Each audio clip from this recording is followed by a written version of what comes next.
If you want to use magnification on a Realme GT 7T, all you have to do is open settings. Now over here in the settings, we're going to scroll down until you find accessibility and convenience. Then we're going to go to accessibility, switch to vision, and then over here we have magnification. First, we need to enable the shortcut.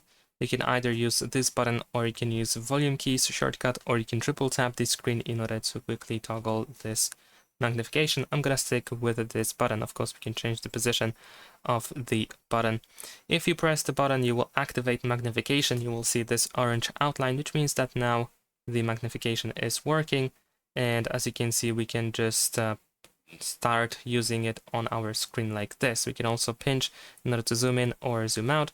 Essentially, you can just simply, I believe, tap anywhere in order to quickly zoom in. Use the pinching gestures in order to zoom in or zoom out.